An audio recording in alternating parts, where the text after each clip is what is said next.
Eta orduan, kontatu bera nola moldatzen zen, orduan zu, bea da... kauboia esango genuen, behiak zaitzen dituna. Cowgirl, mesedez. Cowgirl, baina bera da kauboia, ez da? Eta zuzera ez nekik iten dituna, ez da?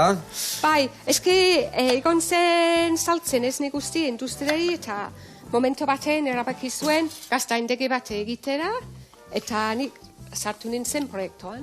Eta hasi ginen egiten, orain dela 11 urte. 11 urte. Zerrekin hasi zinaten? Gaztandegian? Jogur naturalekin, bai. Eta esnea pasturizatzen. Eta gero poliki-poliki hasi ginen egiten lau mota gazta ere. Lau gazta mota. Dana batea hasi zinaten iten, Bai, egon zen maestro kesero delako bat, gurekin, eta bueno, horrela. Esnia ere bai jarraitzen dezue saltzen, oialaga dezue esnia saltzeari eta bakarrik esnia zuentzako ekoizten dezue? Hasiera batean, klaro, soberen zegoen esnea. Bai, soberan igual, ez da?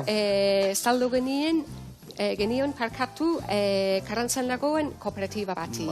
Jarraitzen dute errostin noizen behin, adibidez, udan salmentak behara joaten direlako, orduan soberan dagoen esnea, saltzen dugu. Orduan saltzen dezute. Baina igual euniko larrogeia erabiltzen dugu. Erabiltzen dezue zuek. Zertan gastatzen dezue gehiago? Jogurrak iten, gaztak iten, gehiena gaztetan gastatzen da? Bai, eske, klaro, kiloko gazta ondu bat behar du, batek behar du igual 10 litro esne. Kilo bat ateatzeko 10 litro behar dituzu. Bai, segun murrizten juten da, suero dana juten da, bai, hori da.